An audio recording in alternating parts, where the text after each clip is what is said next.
ಕ್ರಿಸ್ತನಲ್ಲಿ ಪ್ರೀತಿಯ ಸಹೋದರರೇ ಮತ್ತು ಸಹೋದರಿಯರೇ, ನಿಮ್ಮೆಲ್ಲರಿಗೂ ಮುಂಜಾನೆಯ ವಂದನೆಗಳು.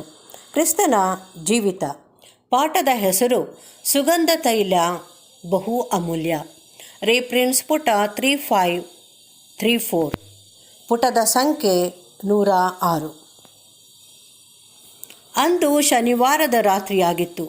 ನಾವು ಲೆಕ್ಕಾಚಾರ ಮಾಡಿದಂತೆ ಯಹೂದ್ಯರ ಸಬ್ಬತ್ ದಿನದ ಮುಂದಿನ ಸಾಯಂಕಾಲ, ಅಂದರೆ ಸಂಜೆ 6 ಗಂಟೆಯ ನಂತರದ ಸಮಯವಾಗಿದ್ದು, ಯೇಸುವು ಮತ್ತು ಆತನ ಶಿಷ್ಯರು ಅಲ್ಲದೆ ಆ ಹಿಂದೆ ಮರಣವೆಂಬ ನಿದ್ರೆಯಿಂದ ಎಬ್ಬಿಸಲಾಗಿದ್ದ ಲಾಜರನು, ಅವನ ಜೊತೆಯಲ್ಲಿ ಆತನ ಕುಟುಂಬದ ಕೆಲವು ಮಿತ್ರರು ಯೇಸುವಿನ ಗೌರವಾರ್ಥವಾಗಿ ಸಿದ್ಧಪಡಿಸಿದ್ದ ಔತಣಕೂಟದಲ್ಲಿ ಕುಳಿತುಕೊಂಡಿದ್ದರು. ದಾಖಲೆಗಳು ತೋರಿಸಿಕೊಟ್ಟಿರುವಂತೆ ಅಲ್ಲಿ ಯೇಸುವನ್ನು ಯಾವಾಗಲೂ ಆದರದಿಂದ ಬರಮಾಡಿಕೊಳ್ಳಲಾಗುತ್ತಿತ್ತು. ಯೇಸುವು ತನ್ನ ಸೇವೆಯ ಕಾಲದಲ್ಲಿ ಬೇರೆ ಯಾರ ಮನೆಗಳಿಗಿಂತಲೂ ಹೆಚ್ಚಾಗಿ ಅಲ್ಲಿ ಇಳಿದುಕೊಳ್ಳುತ್ತಿದ್ದನು. ಅದು ಬೆಥಾನ್ಯದಲ್ಲಿರುವ ಲಾಜರನು, ಮಾರ್ತಳು ಮತ್ತು ಮರಿಯಳ ಮನೆಯಾಗಿತ್ತು. ಅದನ್ನು ಕುಷ್ಠರೋಗಿಯಾದ ಸೀಮೋನನ ಮನೆಯೆಂದು ಕರೆಯಲಾಗುತ್ತಿತ್ತು. ಸೀಮೋನನು ಆ ಕುಟುಂಬದಲ್ಲಿ ತಂದೆಯಾಗಿದ್ದನೆಂಬುದು ಒಂದು ಸಲಹೆಯಾಗಿರುವುದು. ಇನ್ನೊಂದು ಸಲಹೆಯು ಏನೆಂದರೆ ಆತನು ಮಾರ್ತಳ ಗಂಡನಾಗಿದ್ದನೆಂಬುದು. ಮಾರ್ತಳು ಆ ಸಮಯದಲ್ಲಿ ವಿಧವೆಯಾಗಿದ್ದಳು.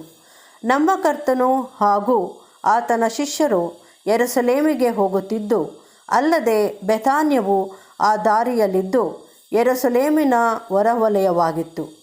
ಅವರು ಬಹುಶಃ ತಮ್ಮ ಲೆಕ್ಕಾಚಾರದ ಶುಕ್ರವಾರಕ್ಕೆ ಸರಿಬೀಳುವ ಅಥವಾ ಯಹೂದ್ಯರ ಲೆಕ್ಕಾಚಾರದ ವಾರದ 6ನೆಯ ದಿನದಂದು ಬಂದಿದ್ದರು. ಅವರನ್ನು ನಿರೀಕ್ಷಿಸುತ್ತಿದ್ದ ಮಾರ್ತಳು ಮತ್ತು ಮರಿಯಳು ಪುಷ್ಕಳವಾದ ಒಂದು ಭೋಜನ ಕೂಟವನ್ನು ಏರ್ಪಡಿಸಿದ್ದರು.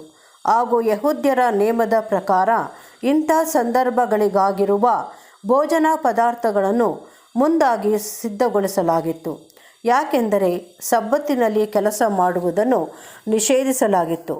ಬೆಥಾನ್ಯದಲ್ಲಿ ಸಬ್ಬತ್ ದಿನ ಕಳೆದ ಬಗ್ಗೆ ವಿವರಣೆ ಇಲ್ಲದಿದ್ದರೂ ಆ ಪ್ರಿಯ ಕುಟುಂಬದವರ ಹಾಗೂ ಕರ್ತನ ಮತ್ತು ಆತನು ಆದುಕೊಂಡ ಅಪೊಸ್ತಲರ ನಡುವಿನ ಸಾಮಾಜಿಕ ಸಂಬಂಧದ ಹರ್ಷ ಆನಂದಗಳನ್ನು ನಾವು ಚೆನ್ನಾಗಿ ಕಲ್ಪಿಸಿಕೊಳ್ಳಲು ಸಾಧ್ಯ.